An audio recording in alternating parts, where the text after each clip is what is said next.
नाखूनों को 10 मिनट तक रगड़ें तो क्या होता है वो मालूमात जो डॉक्टर भी बताते हैं।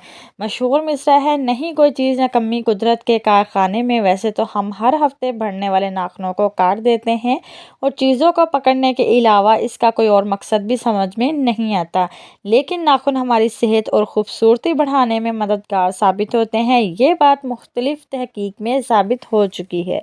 अगर अपने दोनों हाथों के नाखूनों को एक दूसरे से रगड़ा जाए तो इससे बालों की चमक और लंबाई में इजाफा होता है। इसके अलावा ये तरीका ज़हनी तनाव कम करने में मददगार साबित होता है। नाखून रगड़ने का फ़ायदा। जिस वक्त हम दोनों हाथों के नाखूनों को रगड़ते हैं तो हमारे सर की जानिब जाने वाली नसों पर हल्का सा दबाव बढ़ता है, जिससे सर में खून की रवानी तेज़ होती है और ऑक्सीजन पहुँचती है। सर में खून की रवानी बढ़ने से बालों की नशोनुमा तेज़ होती है और ज़हनी तनाव कम होने लगता है।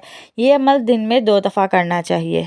इस काम के लिए सुबह और शाम का वक़्त नहायत मौजू है। सुबह नहयार मुँह चंद मिनट ये अमल करें और शाम को दोबारा ये अमल दोहराएं। इससे आपके बाल भी गिरना बंद होंगे, लंबे होंगे, घने होंगे और खूबसूरत हो जाएंगे।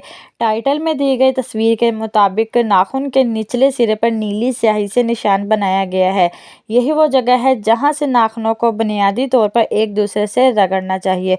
ऊपर वाले हिस्से से रगड़ने से कोई भी फ़ायदा या कोई भी नतीजे आपको हासिल नहीं होंगे, यानी कि जहाँ पर स्याही का निशान लगा है वहीं से नाखूनों को रगड़ना होता है।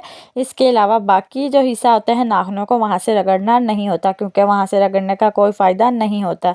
जी, तो ये थी आज की वीडियो। उम्मीद करती हूँ आपको आज की वीडियो ज़रूर पसंद आई होगी। तो चैनल को जल्दी से कर दीजिएगा सब्सक्राइब और बेल आइकन पर प्रेस करना मत भूलिएगा, ताकि कोई भी न्यू आने वाली वीडियोज़ का नोटिफिकेशन आपको सबसे पहले मिल सके। तो फिर मिलते हैं इंशाल्लाह किसी नेक्स्ट वीडियो में। अपना और अपनों का ढेर सारा ख्याल रखिएगा जी। अल्लाह हाफिज़।